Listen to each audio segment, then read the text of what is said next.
Hi everyone, I'm Melissa Bourbon with Writer Spark, and I'm here today to talk about outlining or plotting versus pantsing, or writing by the seat of your pants.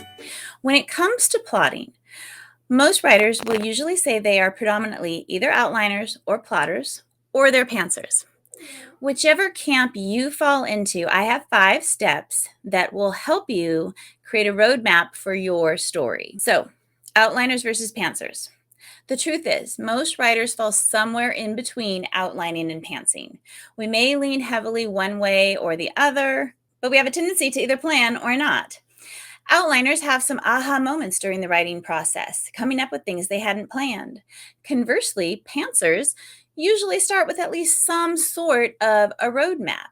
That equates to a little bit of a plan at the very least, and that plan might be sketchy and brief, but it usually includes some basic character and plot information. When I think of outlining in the traditional sense, my brain kind of freezes up. Coming up with plot points before I've written anything is a sure way to send me straight to the pantry for some chocolate. On the other hand, if I sit down to write and I know nothing about what I'm going to write, then I'm totally stuck too because I have no plan at all. More Hershey Kisses. So here's the thing, outlining or plotting can mean something very different to different people. One person may view it as a complete summary of a story, a complete overview, scene by scene.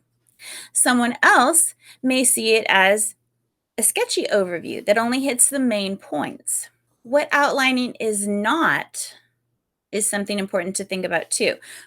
So before we dig further into how to use outlining to plan your first story, let's talk about what outlining is not. It is not the traditional outline that we learned when we were in school with the Roman numerals and the A, B, C, D, etc., etc., etc. That's great when you're writing nonfiction, when you're writing essays, when you have to come up with a thesis and you have to support that thesis with ideas, and then you have to expand on those ideas. That is a great outline for that type of writing, but that's not what we're writing. We're writing fiction. So we don't need main points and subtopics to support anything or a conclusion. This is what comes to mind, though, for a lot of people when they hear the word outline. And if that's you, I want you to abolish that notion once and for all. Outlining is just story planning. So in reality, I don't teach outlining in my courses. I teach planning. The reason I call it planning instead of outlining is simply to help get past the mental block a lot of us have when we hear that particular word. In the course, Ready, Set, Write, one of the courses that I teach, one entire module is about story structure, which is another way to look at outlining. If you think about your story in terms of a 3-act structure, and then identify the beginning, the middle, the end, a few turning points, that is a form of outlining or planning. You're planning the 3 acts of your story broadly. If you use the hero's journey like I do, love the hero's journey, then developing the hero's steps is also a form of outlining or planning. You're planning the hero's journey from the ordinary world into the new world, and then back into the ordinary world as a changed person. Mapping your novel in 20 steps, which is part of that course, Ready, Set, Write, or completing a skeleton outline, also part of that course, are 2 other ways to come up with outlines or to plan your novel. Maybe you like Blake Snyder's Save the Cats 15 Beats. Awesome. Maybe you like the snowflake method. Also awesome. The bottom line is every writer has to come up with their own planning process. You have to figure out what works for you. Now, I like the concept of brain writing. So there's another truth about outlining or planning, and that is that you don't have to have all of the answers immediately and upfront, and you're not going to. Planning takes time. Even those people that outline take a long time to outline, usually. Dedicated time. It takes thinking. It takes processing. I like to call that process of discovery brain writing. Your hands and fingers don't control what you write. Your brain does. It's the machine that tells every other part of your body what to do, how to do it, when to do it. But your brain and hands work symbiotically. When you're brain writing about your story ideas, you are actually discovering details. It's a discovery process. And as you actually write your story summary, an overview, or the story itself, new ideas will inevitably emerge. These, for me, are aha moments. They are story elements that I didn't plan ahead of time. I never could have come up with them ahead of time. They are the result of brain writing, my brain working in action as I come up with the story. So think about it. Rarely do writers write a detailed scene or a turning point or a reversal without first knowing the core parts of their story. I have a craft chat with Daryl Wood Gerber that I did recently. And if you watch that, you will see that we both use the metaphor of an outline being like a roadmap. So, say you're going from California to New York. There are myriad ways to get there. Knowing where you're starting, let's say Los Angeles, is akin to knowing the beginning of your story. Who is your hero? Where do they live? What is their situation? What are they after? What's their goal? Knowing where you're going, let's say New York, is like knowing how your story is going to end. If it's a mystery, the murderer is caught and justice is served. In book one of the Harry Potter series, Harry must face Professor Quirrell and Voldemort in a fight for the Sorcerer's Stone.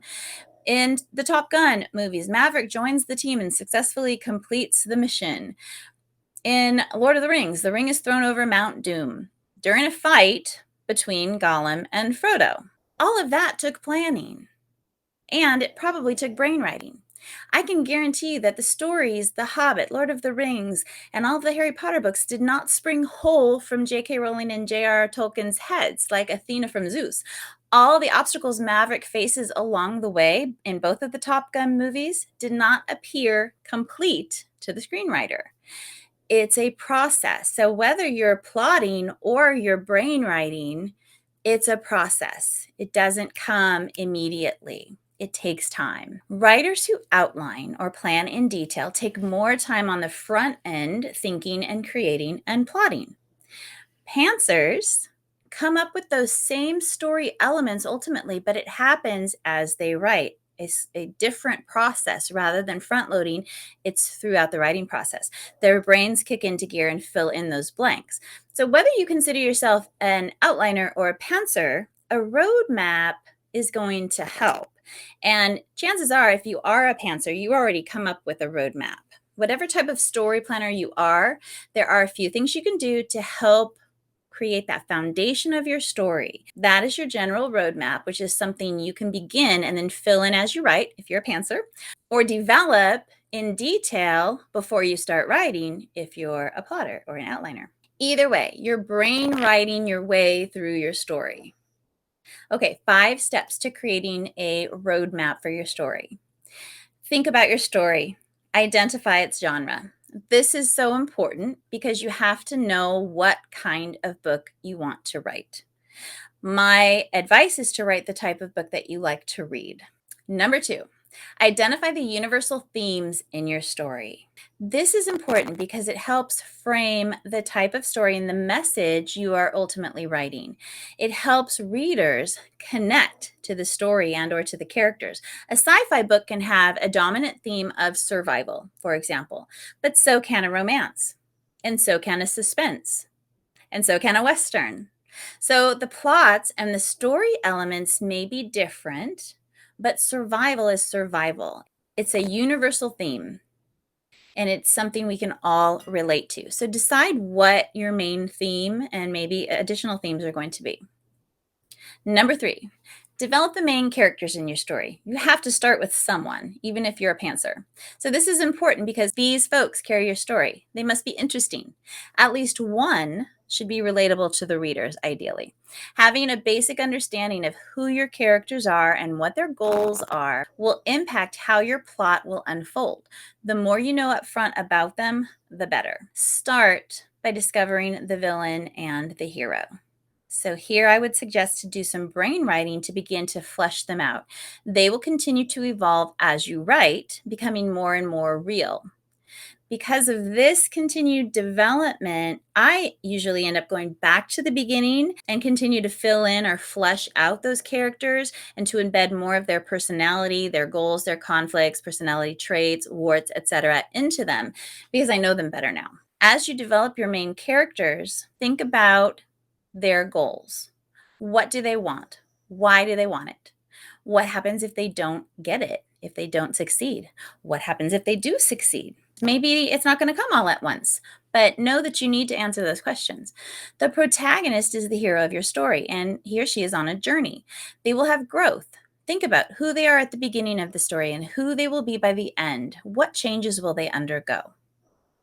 Next, do you know other characters in your story? So who are they? What is their relationship to the hero and or to the villain, i.e. the protagonist and the antagonist?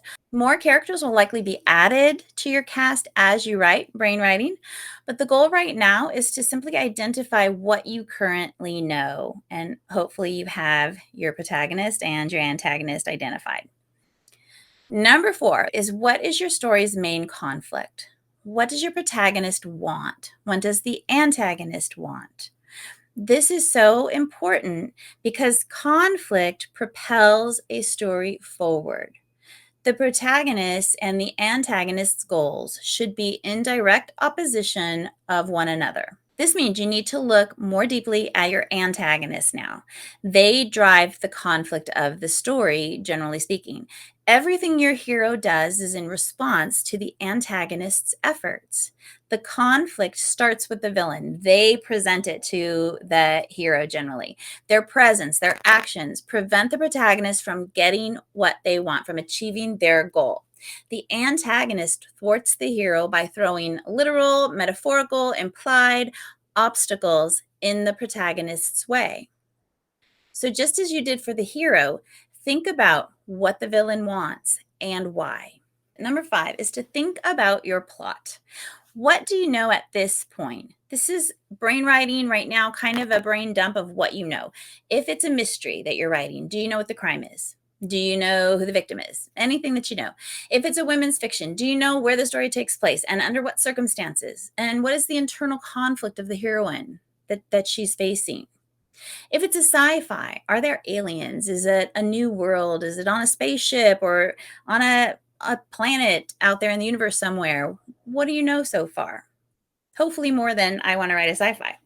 So as you think about the elements of your plot, write down anything you know at this point. Do you have any scenes in mind already? Additional conflicts or turning points the hero is going to face? Do you know he's going to face a Gorgon? Any other themes that the story will touch on? Friendship, for example. One thing to remember is that brain writing or planning, outlining, now does not mean you're married to whatever you come up with. So writing is a fluid process. The details of your story can and most likely will evolve. Planning is the first step. It gives you the foundational elements you need to get started. It gives you a roadmap, a place to begin and a place to end. Okay, wrapping up. All writers plan to varying degrees. Whether you are a pantser or plotter, you also plan. You plan some parts of your novel before you get going. Outliners are front loaders. They plot the details of their story before starting. If you are an outliner or plotter, these 5 steps will get you started. And from there, it's easy to continue to create scenes and sequels and flesh out plot points and to identify holes and then fill them in. Get as detailed as you want. Pantsers rely more on that brain writing process during the actual writing of the story. But having a solid foundation or a roadmap is still incredibly important because it gives you a little bit of guidance on your path, on your journey of writing. If you are a pantser, these 5 steps will guide you through identifying the key elements of your story. From there, it's easy to start writing and to let those aha moments happen. Brain writing will work its magic, filling in your plot along the way. And that's it. 5 tips to get over your fear, conquer your fear of outlining, to get you started and develop a roadmap for your story, whether or not you are a plotter, an outliner, or a pantser. Happy writing.